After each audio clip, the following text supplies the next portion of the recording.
Estamos aqui para mais uma rodada do Solar Entrevista Psicologia com a Fabiana Vieira, psicóloga, e hoje, 2 de novembro no Brasil, dia de finados, o assunto é luto. É um pouco diferente do que acontece aqui na Europa, por exemplo, que 2 de novembro não é feriado. Feriado aconteceu ontem, dia de Todos os Santos, que não é no Brasil um feriado, nem é uma data muito significativa.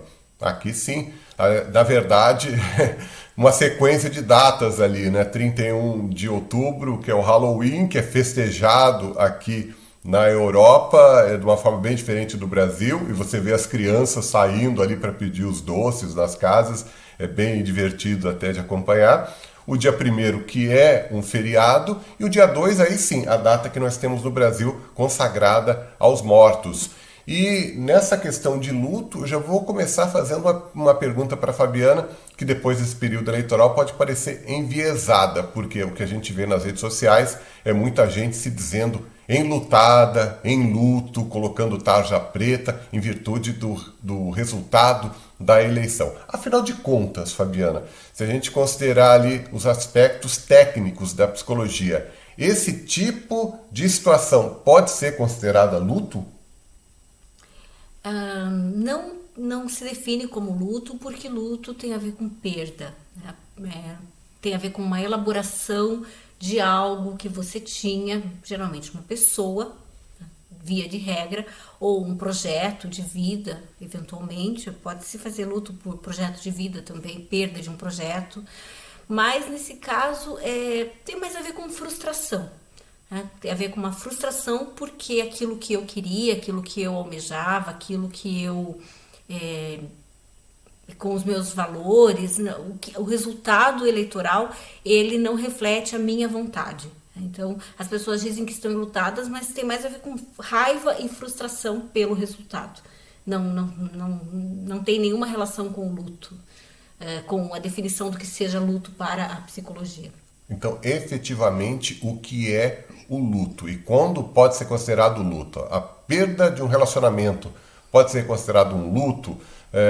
Um objetivo muito importante na sua vida que você não alcançou, um vestibular, por exemplo, que você não passou, isso pode ser considerado um luto? Vamos falar do vestibular. Depende. Depende da situação. Depende da situação. Se houve um investimento, só não passar no vestibular por si só não é luto. Mas se houve um investimento, ou se aquilo era muito importante, se aquilo era uma questão crucial para a pessoa, ela deu tudo para ela para aquilo, ela precisava, ela deu tudo dela para conquistar aquilo, um concurso ou vestibular, e não conseguiu, sim, aí tem a elaboração da perda. Mas não se compara um luto de uma perda de morte ou de casamento. Também tem mais a ver com frustração. Luto, o que é o luto? Luto é o processo pelo qual a pessoa que perdeu algo muito importante para ela, muito importante, essencial para a vida individual. Por isso não a questão eleitoral não é luto, porque o luto tem que ser uma coisa que você tem que ter uma conexão afetiva com a questão, com a pessoa, com a situação, muito forte do ponto de vista emocional. Por mais que as pessoas coloquem emoção na questão eleitoral, eu sei que as pessoas colocam emoção, afeto, choram quando o presidente ganha, quando o presidente perde, mas o presidente da República ele não é seu ente querido, né? Não é alguém que das tuas relações sociais. Então, daqui 3 meses as pessoas não vão mais, espero, estar 1 mês ou 2 chorando. E tem mais a ver com a raiva, como eu falei, pela pessoa que ganhou, do que com o fato de o outro. E aí volta para o conceito de luto. Luto é o processo pelo qual você tem que passar por uma elaboração e reconstrução da sua vida sem ter alguma coisa que você tinha. Ou às vezes um projeto. Então, um exemplo que a gente tem na psicologia, a gente estuda muito isso, é a perda, o luto e enlutamento de pais que têm filhos especiais.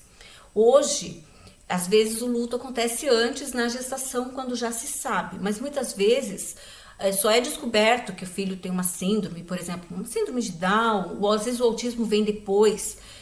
Então, quando o pai e a mãe descobrem, né, que às vezes essa criança não é como a criança que eles idealizaram, projetaram, eles fazem o luto pela criança projetada, pelo filho, porque a gente, quando vai ser pai, a gente projeta, a gente idealiza, brincando com o filho, como é que o filho vai ser, como é que o filho não vai ser, quando é que ele vai falar, né? Alguns mais, outros menos. E aí, quando vem um filho muito diferente, ou com algum déficit muito grave, alguma doença muito grave, precisa, e muitas vezes a psicoterapia é essencial, porque tem pais que não aceitam, né? Eles se revoltam mesmo.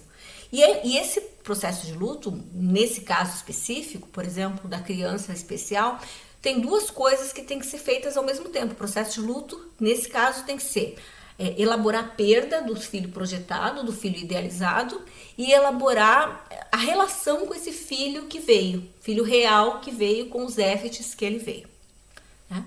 A dor mais forte do luto é a perda física, pela morte, é claro. A perda de um filho é a pior dor emocional pela qual um ser humano pode passar.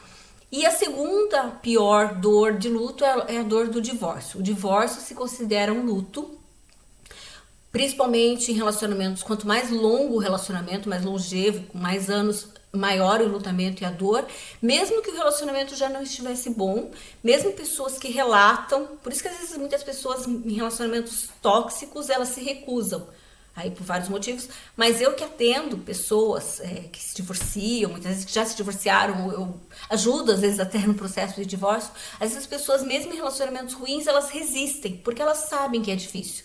Mesmo em relacionamento ruim, a pessoa sente falta do outro, né? É muito comum, por exemplo, quando morre uma pessoa do casal, logo na sequência o outro morrer também. É uma situação Sim. bem comum e tem a ver com o luto, imagino. Tem a ver com luto, porque, principalmente em idosos, né? Pessoas que passam, imagine, você passa 50, 60, tem casais 70 anos juntos aí.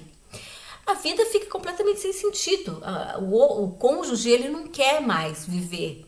A vida dele, ele não quer, porque o luto, ele requer reelaboração, requer continuidade. Você faz o luto tem que ser temporário, não pode ser eterno. Pessoas que ficam em luto eterno, e existem, eu já vi casos, é doentio, né? Quando a pessoa passa o resto da vida dela enlutada, até por alguém que morreu. A pessoa, ela vai sofrer, vai ficar marca, vai ficar cicatriz, ela vai chorar de vez em quando, ela vai lembrar, a dor vai estar ali para sempre, mas ela tem que tocar a vida dela, né? Num luto bem elaborado, num luto saudável. Então, agora eu me lembrei de um caso muito cruel, né? Até quando a filhinha, a menininha lá, Nardone, né, foi brutalmente assassinada pelo pai e pela madrasta. A mãe dela, é claro, imaginem a mãe da menina, né, da Isabela. E anos depois, ela se casou de novo, teve outro filho, e as pessoas, ela mesma relata que ela encontrou alguém, acho que numa festa, acho que, sei lá, anos depois, ela estava num evento grávida, e alguém agrediu ela, dizendo como que ela podia estar ali tendo uma filha morta. Quer dizer, completamente doentio isso. Porque a pessoa já passou por um luto. Ela não é que ela não lembre mais da filha, ou negligencie a filha, não tem nenhuma relação com isso. Mas a pessoa, ela tem o direito, ela tem até o dever de continuar vivendo. É preciso continuar vivendo, né? Até porque ela não tem... ela tem outras pessoas dependendo dela, outra filha, outro filho. Existem outras variáveis dentro desse aspecto que fogem a mera relação que as pessoas conheceram pela mídia. Esse que é o grande problema de hoje em dia. As pessoas conhecem muito superficialmente as pessoas, conhecem pelo que aparece na mídia e não conhecem a situação de cada um especificamente. Ali todo mundo tem seus problemas, tem suas situações de família e de situações pessoais que não estão expostas diretamente na mídia, mas a pessoa conhece por um evento específico, como foi esse terrível do caso Isabela Nardone, mas acham que conhecem a vida toda da pessoa. Falando disso, Fabiano, tem muitos pais e mães que criam uma espécie de santuário. Quando morre um filho, que se disse realmente a dor mais pungente, a pior dor que pode existir, e elas criam um santuário, elas não mexem no quarto, ele fica exatamente intocado como estava no último dia em que a pessoa esteve viva. Isso é salutar? É positivo ou não? Então, o que acontece? é natural que logo que ocorra uma perda, muitas pessoas não estão preparadas já para doar os objetos. Eu tive um aluno, né, em que eu até encaminhei, como ele era meu aluno, não fazia sentido eu atender, eu encaminhei na época na universidade para psicoterapia, mas ele sabia que eu era psicóloga, e ele e o pai, eles não conseguiram seguir em frente. A mãe tinha morrido de câncer há 2 ou 3 anos atrás, na adolescência dele, e eles mantinham o quarto dela, não tinham doado nenhuma roupa ainda, né? Ele não admitia que o pai tivesse um novo relacionamento. Então, eu percebi ali que tinha havido um engessamento e eles tinham ficado paralisados no momento da morte e não tinham seguido adiante, os dois. Ele era filho único, então se você falou do filho também, né? O luto é um pouco menos árduo, um pouco assim, né? Quando a pessoa tem outros filhos, por exemplo, né? Então ela é obrigada, por exemplo, a cuidar dos outros filhos. Então eu já tenho de casos nesse sentido, em que a pessoa perde filho, mas ela tem outros filhos para cuidar. Então, ela tem que sobreviver, ela tem que acordar de manhã porque ela tem outros filhos para cuidar.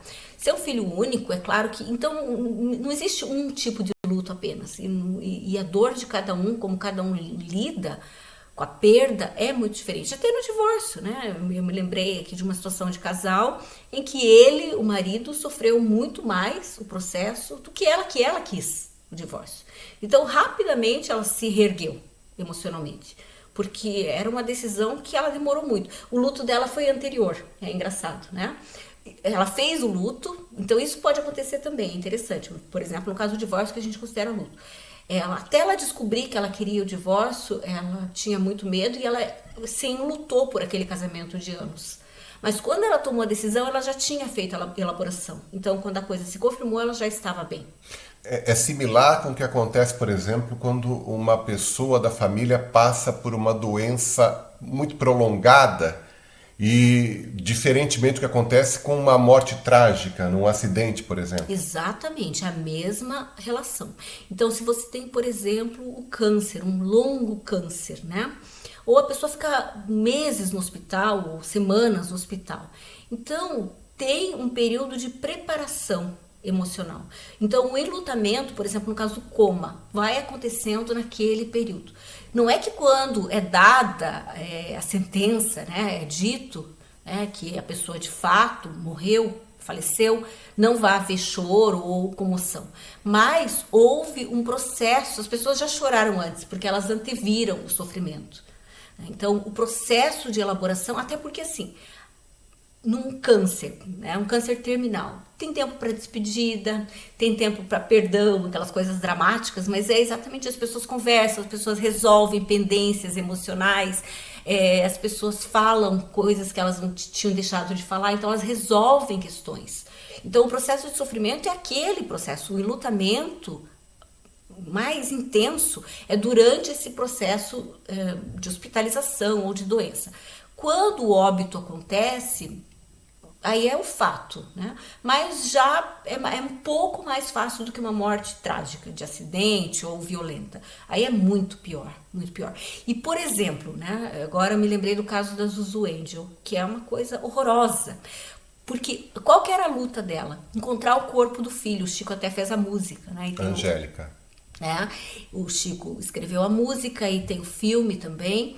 É exatamente isso. Por que o corpo é tão importante, né? Mães que procuram o corpo, muitas vezes elas sabem já que o filho morreu, mas elas querem enterrar, elas querem fazer o simbólico, porque senão fica uma coisa, fica sempre aquela coisa, será que não, né? Será que a pessoa não está viva? A esperança de que em algum momento a pessoa vai ter uma boa notícia e aquela morte não aconteceu. Então, no fundo, honestamente com ela mesma, a pessoa, a mãe, essas mães geralmente que procuram, elas sabem que não mais, por exemplo, filhos que foram mortos pela polícia e desapareceram, os corpos desapareceram, ou nos períodos da ditadura. No fundo, as pessoas sabem, mas elas precisam ver corpo até para elas fazerem um ritual de passagem.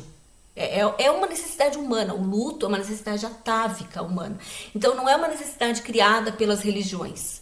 É claro que depois o catolicismo inventou usar o preto, não se pode casar por 6 meses, sei lá eu quanto tempo que a igreja impunha, né, antigamente, que as pessoas, né, casadas Na Igreja Católica tinha toda uma coisa desse sentido, né? Não podia sair, não podia ir em festa por tanto tempo e tudo mais. Mas isso é fruto, o luto existe desde que o homem é homem.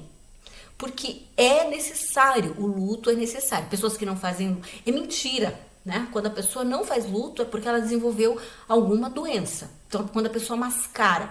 E acontece às vezes, acontecem casos em que a pessoa demora 1 ano para fazer o luto. Ela vive, trabalha, perdeu um filho, vive, trabalha, como se nada tivesse acontecido. Mantém o quarto, fica imaginando que o filho vai voltar de uma viagem. É um mecanismo cerebral de bloquear essa dor, deixá-la para o futuro, quando você estiver mais preparado para lidar com isso. Exatamente. O cérebro, muitas vezes, ele faz isso. Eu já vi casos, até na família, de que parecia que nem a pessoa nem tinha morrido, né? A mãe estava ali e, claro, um pouco de calmante, mas nada assim, conversando. Mas, na verdade, é porque o cérebro faz um mecanismo de defesa, de bloqueio da informação, até para a pessoa não colapsar, né? Não ter um infarto, um AVC ali naquele momento. Mas eu conheço casos de pessoas também, então veja, o luto tem que ser temporário, seja por que for, seja por um divórcio, seja por uma perda física por morte. Não significa que você vai esquecer a pessoa, até num divórcio.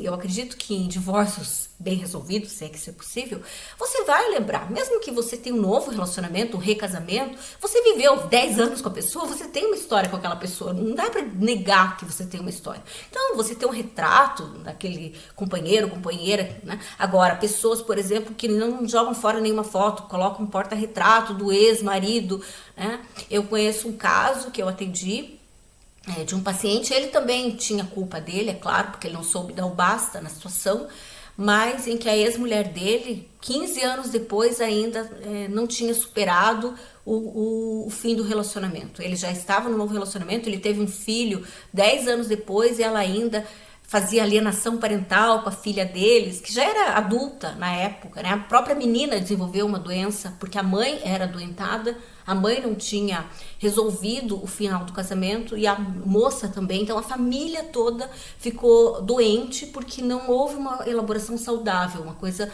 completamente doentia, de não entender que as coisas às vezes chegam ao final que você tem que tocar. Com relação à morte, é claro que é muito mais difícil, muito mais demorado, mas ainda assim é preciso tocar a vida com um pouco mais de infelicidade. Claro, a pessoa sempre vai ter uma marca e depende de quem morre também. Por exemplo, perda de pais. Se eles morrem idosos, né, o luto ele tem que ser uma coisa um pouco...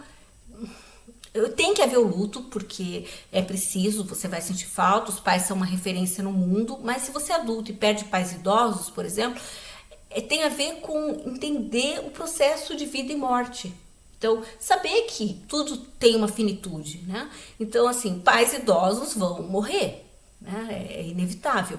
Então, tem pessoas que elas não conseguem lidar com esse fato da vida também. Então, o luto delas nunca fica bem elaborado. Elas ficam choramingando e por assim, quando eu digo choramingando, é no sentido de esses 2, 3, 4, 5 anos depois que um pai de 90 anos morreu, a pessoa ainda está enlutada. Isso não é saudável. Aquela pessoa era idosa, estava doente, você sente falta daquela pessoa, chora por aquela pessoa eventualmente. Que saudade da minha mãe, tal. Mas é o processo natural, não dá para você deixar de viver, paralisar a tua vida. Como eu conheço casos de pessoas que paralisam a vida, que deixam de ser funcionais porque elas não têm mais um ente, né? E voltando a falar dessa questão de eleição, porque o luto dentro desse processo eleitoral, ele teve vários aspectos aí que foram preponderantes na análise de algumas pessoas para o sucesso ou não de algumas candidaturas. Por exemplo, o fato de Bolsonaro não ter lidado com as quase 700 mil mortes da pandemia de uma forma como os brasileiros costumam lidar com isso, com pesar. A gente teve no futebol, por exemplo, durante todo esse tempo, 1 minuto de silêncio antes do começo das partidas, em virtude dessas mortes, milhares de mortes, centenas de milhares de mortes de pessoas na pandemia. Da mesma forma, em Pernambuco, uma candidata que até então não era favorita nas pesquisas e estava em segundo lugar, No dia da eleição, a Raquel Lira, no primeiro turno, perdeu o marido, uma morte assim repentina, né, um ataque cardíaco, e teve também um outro processo complicado que foi um filho com uma doença, com um problema médico bastante grave, que é uma apendicite, que pode levar à morte também, e ela pediu ali um adiamento do começo da campanha no segundo turno, com as inserções de rádio e TV, da propaganda gratuita, em virtude de estar passando por uma fase de luto, de dificuldade ali familiar com a perda de um cônjuge. Ao que a candidata adversária se recusou a fazer. Você acha que a sociedade brasileira entendeu, e ela valorizando, tem outras sociedades no mundo, outras culturas, que não fazem o processo de luto dessa mesma forma que o brasileiro faz. Tem culturas que celebram os mortos, que fazem festa, que dançam, lidam de outra forma. O brasileiro não, ele se contrai, fica contrito. Você acha que esse processo eleitoral acabou significando para esses candidatos que não respeitaram esse período de luto ou não deram essa devida importância para esse aspecto da cultura brasileira? Isso prejudicou a campanha deles? No caso de Bolsonaro, acho que os que são adeptos, né, a parcela da população que é bem significativa que é bolsonarista, eu não vejo que tenha afetado. Acho que uma parte, sim. Eu acho que algumas pessoas que votaram nele na primeira eleição, talvez por essa forma como ele lidou com as mortes, até ridicularizando, coisa assim, algumas pessoas, sim, se sentiram, pessoas que perderam familiares, se sentiram, sim, desrespeitadas. Não sei o quão isso é significativo para a perda dele, até porque foi muito apertado. Também não posso dizer em relação à eleição ali da Raquel Lira, porque não conheço com profundidade o processo eleitoral, não sei como se deu. Mas algumas pessoas sim podem ter se ressentido da forma como a outra candidata lidou, que foi no mínimo desrespeitosa, sem empatia, né? Porque a pessoa perdeu um marido, então custa você, nesse momento, pelo menos de perda, eu acho que aí diferenças políticas, elas ficam pequenas diante disso.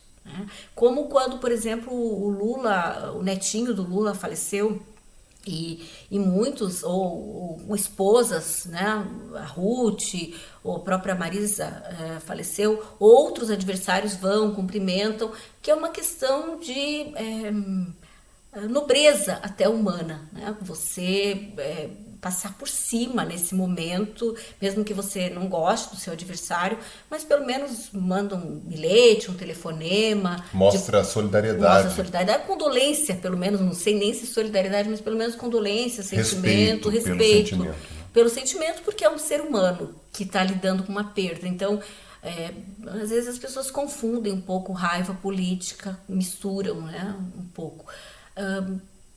Você falou, por exemplo, do México, ou culturas que celebram a morte. Não é que não exista luto, é que no dia, não é que eles não sofram, não é exatamente isso. É porque eles lidam naquele dia de outra forma, né? Mas é claro, se uma mãe mexicana perder o filho, vai ser trágico. Ou mesmo perda de idosos, né? Eles vão chorar, mas é porque eles desenvolveram um ritual diferente apenas. Então, cada cultura, eu achava engraçado, por exemplo, quando eu era criança, meus pais tinham o hábito de ir ao cemitério no dia de finados. E os japoneses, os orientais, eles levam arroz, né, para os mortos. Eu achava estranho. Mas, ao mesmo tempo, também é estranho a gente levar flor. A gente não, eu não levo, mas, enfim, os católicos ou pessoas que têm essa crença, eles levam ali no túmulo flores, né, pro corpo que está ali. Também não faz muito sentido isso, é um ritual. Mas esse ritual, ele tem a ver com encontrar mecanismos simbólicos para lidar com a perda. Então, a pessoa, ela diz para ela mesma que se ela está levando flor, ela não esqueceu, é nesse sentido, né? É um sentido de respeito. Levar flor ou levar arroz, enfim, acender vela, tem a ver com uma sensação de eu respeito a vida que essa pessoa teve nesse processo. cada um tem uma forma de lidar. Eu, por exemplo, né, eu prefiro lembrar da pessoa, ter carinho pela pessoa, fazer pensamentos elevados para com aquela pessoa. Eu não vejo necessidade de ir a cemitério ou coisa assim. Mas é uma coisa minha, cada um lida com essa questão da morte de uma forma, né? Claro, depende de quem você perdeu também. Então, não dá para dizer que existe um tipo de luto e cada um vai lidar com a perda de acordo com a sua personalidade, com a relação que você falou dos idosos, por exemplo. Então, ter uma trajetória enorme. A pessoa, eu vi um caso esses dias de uma senhora, sogra de uma paciente minha. A irmã dela faleceu e ela faleceu 15 dias depois. E a minha paciente tem certeza que foi, vamos colocar uma aspas, uma opção. Claro, ela faleceu dormindo, era uma senhora relativamente idosa já, mas nem tanto. Mas ela começou num processo depressivo, a irmã era a única irmã viva, elas eram ligadas. Para ela ficou meio sem sentido, né? Então, está muito relacionado também.